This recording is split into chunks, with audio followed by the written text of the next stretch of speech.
الصراط هو طريقك وتجربتك الخاصة في الحياة دي، وبتبدأ التجربة دي من لحظة الحمل فيك.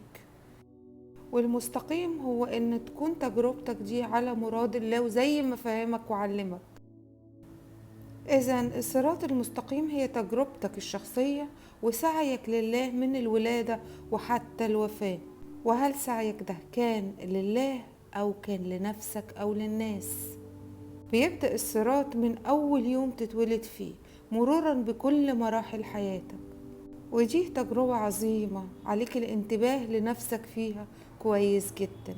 ركز ان طريقك يكون مستقيم، ركز ان انت تمشي في طريقك على مراد ربنا، لان في ناس كتير كتير هيحاولوا يشدوك عشان تنجرف عن الطريق المستقيم. افتكر دورك الحقيقي وفوق من الغفلة وارجع. ارجع وما تتبدلش للأسوأ أبدا.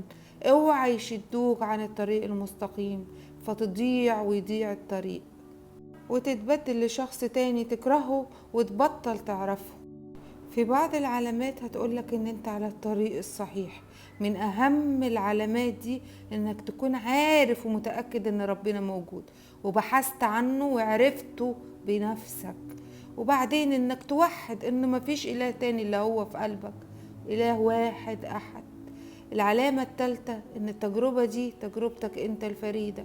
مهما شفت من ناس فهم بس حواليك، ولكن انت الوحيد اللي ماشي على الصراط، وهم كل واحد ليه الصراط بتاعه المختلف. خلي بالك، واحدة من اهم اختبارات الصراط هي العلاقات، والاغلب بيقع فيها للأسف. خلي بالك وما تأذيش حد، ما توصلش لحد مشاعر سلبية، وافتكر ان كل علاقة سيئة بتمر بيها بتغيرك للأسوأ وهتخليك اكتر كره وحقد ومدمر وتكون عايز تنتقم من التانيين. ما تنجرفش وراهم، ما تبقاش زيهم، اوعى تعمل في نفسك كده.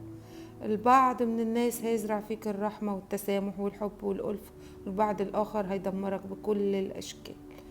المهم انك تفهم ان الهدف من الرحلة هو انك تختار النور، تختار المحبة والسلام والعفو، وتتذكر ربنا في طريقك وتعرف انها مسؤوليتك لوحدك.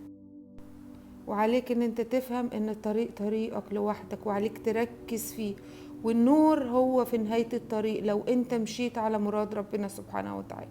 الرحمة والتسامح والعطاء هم الجنة، وقبول الاختلاف والانشغال بتطوير نفسك هو طريقك.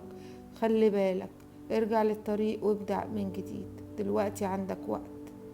بفكرك ما تزرعش الحقد والغل والحزن في نفس أي إنسان مهما كان.